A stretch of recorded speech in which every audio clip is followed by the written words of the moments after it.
Compton. One of the most dangerous cities in the United States, birthplace of gangsta rap, and the stage for one of the biggest feuds the rap world has ever seen. Today we're going to break down Real Muthaphuckkin by Eazy-E and reveal how a great friendship turned into a strong rivalry between two giants of rap. I'm Guilherme, and you're on the Decipher Hits channel.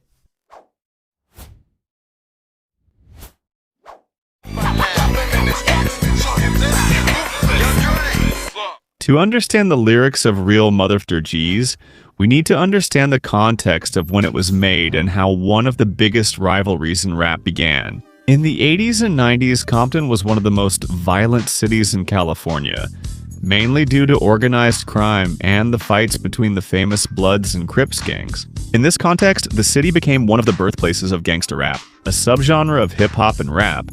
Neighborhood friends Andre Young and Eric Wright, together with their rap group, would help popularize it throughout the United States. Dr. Dre was a DJ passionate about what he did, but within the electro-funk group he performed with, Dre didn't have enough freedom or money to support himself. On the other side was Eazy-E, a young street entrepreneur who had already accumulated $250,000 from selling illegal substances, but he was looking to invest his assets in something legal and efficient. Dr. Dre convinced Eazy-E to bet on hip-hop, which was booming at that time. And even though he didn't want to be a rapper at first, Eazy ended up showing great talent for it. In '86, together with Dre and four more friends, they formed the group N.W.A, Niggas with Attitude, which would later become one of the most important groups in hip-hop history. With the big money Eazy had in his hands, he decided to create his own record label to produce N.W.A's albums. But since they were young and had no experience, no one bothered to do any paperwork or contracts, so everything was just agreed on verbally. Little did they know, but this would be the root of their biggest problem from then on. It's all about making that GTA, because the boys in the hood are always hard. With hits like Boys in the Hood gaining huge popularity, N.W.A was starting to gain notoriety in the rap scene, and Eazy-E was becoming increasingly concerned about getting the label's affairs in order. Until, in March of '87, through some contacts, Eazy-E met the manager Jerry Heller, and together they founded Ruthless Records. From then on, Jerry became a co-owner of the label and manager of N.W.A. For the group, this initially meant a huge improvement in the quality and reach of their productions. But, little by little, as some members of N.W.A started to distrust the character of the new manager, Arabian Prince was the first to notice that the payments were much lower than expected, and soon left Ruthless. Next was Ice Cube, who began to suspect that Eazy-E was taking financial advantage along with Jerry Heller, and he also ended up leaving the group and the label. It didn't take long before Dr. Dre started to suspect that there was something strange about all of this. And that's when he decided to confront Eazy-E. I stepped up to Eric and I said, "Look, man, it's either me or him. One of us has to go." He chose to keep the manager, so I had to leave. But your departure from Ruthless wasn't as easy as he said. Dr. Dre needed Eazy-E's signature to release him from the contract that forced him to be an exclusive artist for the label, something Eazy-E refused to do. It was at that moment that Dre found help from one of the most dangerous guys in the hip-hop scene, Suge Knight. The mogul and member of the Bloods gang convinced Eazy-E to meet him at a studio in Los Angeles. According to reports, Suga, along with his henchmen, threatened Eazy-E by showing him the address and photos of his mother's house and forced him to sign the release for Dr. Dre. And so, the first spark of this feud appears, with Dre leaving Ruthless and N.W.A in '91 and creating his own label, Death Row Records, together with rapper The D.O.C. and Suge Knight, a story we've already detailed in the video about Eminem's Like Toy Soldiers. The situation became even more tense when, in April 1992, Dr. Dre released the single Deep Cover, which, besides being part of the GTA San Andreas soundtrack, was originally recorded for the movie of the same name, and also marked Snoop Dogg's debut in the rap scene. The hit pleased a lot of people, except Eazy-E, who took the opportunity to sue Dre and Death Row Records, requesting the annulment of that contract which had been signed under threat. He also demanded $54 million in compensation for breaking Dre's exclusivity contract by releasing the song Deep Cover without Ruthless Records' authorization. At that moment, Dr. Dre was stuck in a dead end, as he was already dealing with several legal and personal problems that haunted him, and this would become the worst of them all. At the time, Dre was recording his iconic debut album, The Chronic, and he needed the support of other record labels to promote his new work. But with so much controversy surrounding him, no one was willing to help him with his case. That's when one of the biggest businessmen in the music industry, Jimmy Iovine, founder of Interscope Records, heard the tracks from the Chronic album and saw a huge opportunity in it, deciding then to help Dr. Dre with his case. But of course, that would come at a great price. Jimmy Iovine went to negotiate with Eazy-E and Jerry Heller and ended up convincing them to finally release Dre from the Ruthless Records contract legally. But the price was this. Dr. Dre would have to give 20% of all the profits from his work to Ruthless for the next 6 years. Both parties agreed, and that's how it was done. And now that Dre was officially out of Ruthless, he didn't think twice before releasing the album, The Chronic, which was packed with heavy diss tracks against Eazy-E and Jerry Heller from beginning to end. The first track, right after the intro, was Dre Day, which is considered one of the greatest diss tracks in rap history.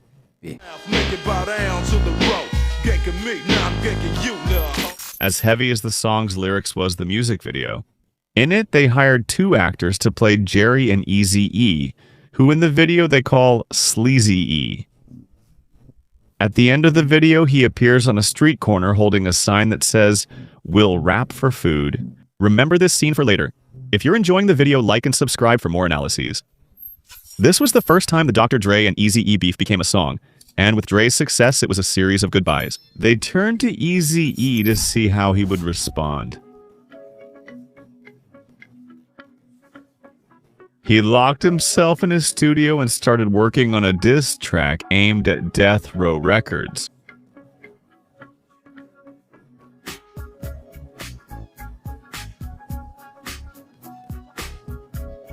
And to collaborate with him, Eazy decided to give a chance to 2 new rappers from Compton, the brothers Dresta and BG Knock Out. Dresta said he saw the verses Eazy was working on, but he didn't think they were that good. And then, together with his brother, he wrote an improved version of the diss, which ended up becoming the song Real Muthaphuckkin Easy. In this song, Eazy responds to all of Dr. Dre's diss tracks, but notably to Dre Day. And in one of the most epic verses of the song, Eazy brags about still making money from the songs Dre makes to diss him. Damn, man, they tried to take you down in the song Dre Day. But Dre Day only means more money for me. In this interview, Eazy explained the reason behind that line. Basically, I had Dre signed as an exclusive producer and exclusive artist. So when Dre tried to make his deal over at Interscope, you know, I was included for the next 6 years, so you can say whatever you want to say. Basically, you can diss me all you want, but I'm going to get paid. Because that's why I say Dre Day is only Eazy's payday. Eazy gets paid. The very title of the song already reveals the tone of the track. Real G means real gangstas. Eazy-E was an OG, which means original gangsta, something like an original or true gangsta, just like Dr. Dresta and Big BG Knockout, who were real members of the Crips gang. They mock Dr. Dre for never having been a gangsta, but acting like one in his songs. And now that we understand the whole context of the beef, let's break down the questions. One of the main lines from Real Muthaphuckkin says, and this one is heavy. Check out Sniper, it's time to pay the price. Sniper, the elite shooter, is Eazy-E's nickname in his 1992 song Neighborhood Sniper. What does neighborhood sniper mean in English? Neighborhood Sniper. You dream of being Locke, but you're going to get wiped out. Locke is slang for gangsta. Derived from the Spanish word loco, this slang became popular among the Crips in the 90s, referring to a gangster who has no limits. Hey, what's going on with you, Jeffrey? Hey man, it's OG Look, buddy. OG Look. My bad. You're like a kid, you fall up and now you're dapper. You're acting childish. Finding a puppy doesn't make you special. Tell me where the you from, the anorexic rapper. But tell me, where did you find an anorexic rapper? A clear allusion to the rapper Snoop Dogg, who at the time was still unknown in the rap scene. But his participation in the album The Chronic and the release of his debut album Doggy Style in '93 quickly took Snoop Dogg to stardom. All of a sudden, Dr. Dre is the G. Out of nowhere, Dr. Dre became a gangsta thing, but on the covers of his old albums, he looked kind of feminine. G-Tang refers to another song from Dr. Dre's album, The Chronic, which blew up in '93. Ain't nothing but a G thing, baby. Too low down, nigga, so it crazy. Eazy also made fun of Dre's appearance on the covers of his old albums from when he was part of that electro-funk group. I finish him off on his own tracks. I show that I'm ruthless. This excerpt was taken from the song It's Funky Enough from the album No One Can Do It Better by rapper the D.O.C. from when he was still part of Ruthless.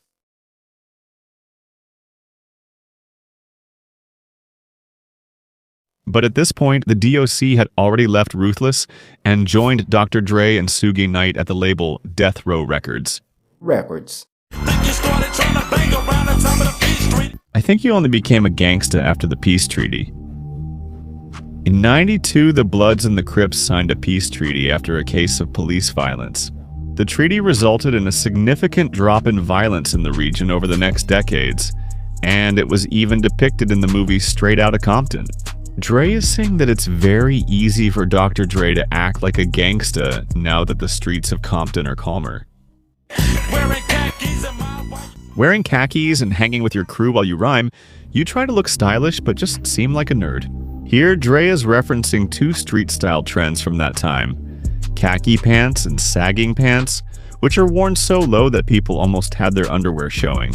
Dre says that Dre tried to pull off these styles but ended up flooding, which is when your pants are too short, like a fisherman or a nerd. Well, it's the knockout definition, original baby gangsta. Here is knockout, the definition of an original baby gangsta.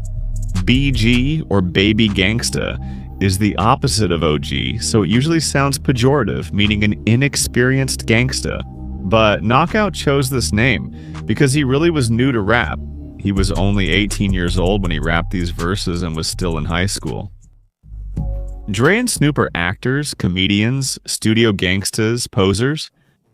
Dre really was never a gangsta, but as for Snoop Dogg, his past is kind of uncertain.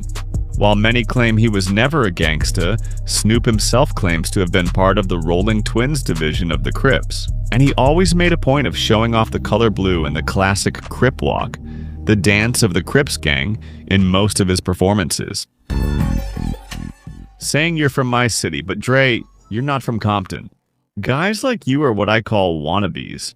Actually, Dr. Dre was really born and raised in Compton. But Knockout says he's not like the guys from there, and even says Dre is a wannabe, which is slang used to refer to someone who tries to be or look like something they're not. Hitting a woman doesn't make you anything, but still, some people think that makes you a man. This is one of the hardest lines in the track. Dr. Dre has a dark and controversial past involving assault on women. In 1991, Dr. Dre allegedly physically assaulted reporter Dee Barnes at a nightclub in Los Angeles because she had interviewed Ice Cube at the time when Dre was still part of N.W.A, but Cube had already left and started a feud with his former group. Due to an error in the production of the report, Dre thought that Barnes was trying to stir up the feud between N.W.A and Cube, and that would have been the reason for the assault. This wasn't the only case involving the rapper.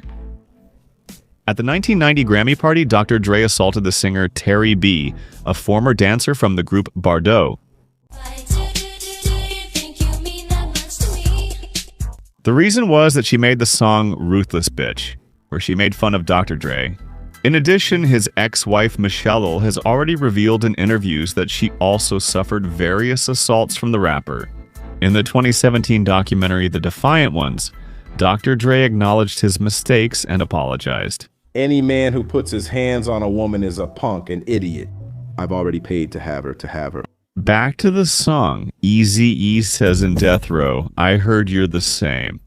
At a military academy, you must obey the sergeant's orders or risk being struck with a rifle butt. Smith & Wesson is an American firearms manufacturer, and here, Eazy is making a reference to Suge Knight, which shows that he already knew about the mogul's violent and manipulative behavior back in '93, even before all his atrocities became public. And speaking of the devil, remember that actor who played Sleazy E in the Dre Day music video? So, A.J. Johnson was hired by Eazy-E himself to do the Real Diz music video too. But what he didn't know was that he would never be able to finish those recordings. A.J. only filmed on the first day, and at the end of the day, something happened to him that he didn't expect. I have to go back tomorrow to finish it, but she'll call me into the office. You know what I mean? You can't do it. I said, why can't I do it? He already paid. Me? Suge pulled out a gun. I said, you can't do it. I won't do it. Even so, they got another actor to finish the video, which wasn't that hard. Actually, all you needed was a black cap, an afro, and dark sunglasses, and you had the perfect character. Eazy-E released one of the greatest diss tracks in hip-hop history. But even though he was a true gangsta, he never took all this beef seriously and saw it all as a big chance to make more money. In fact, Eazy-E ended up making about $1.5 million just from the sales of Dr. Dre's albums thanks to the deal they made. Unfortunately, Eazy-E left us at the age of 31, 2 years after releasing this song, as a victim of the HIV virus. Although there are controversies about the real cause of his death, with some even claiming that Suge Knight used a syringe to inject the virus into Eazy, a lot still remains unclear about his final days. What is known is that Eazy-E was a visionary and one of the greatest and most important rappers of all time, and that his legacy continues to influence hip-hop culture to this day. If you've watched the video up to this point, you must have really enjoyed our content. So, besides leaving a like and subscribing to our channel, you can now also contribute directly to Decipher Hits by clicking the thanks button. Thank you for staying with us. See you next time.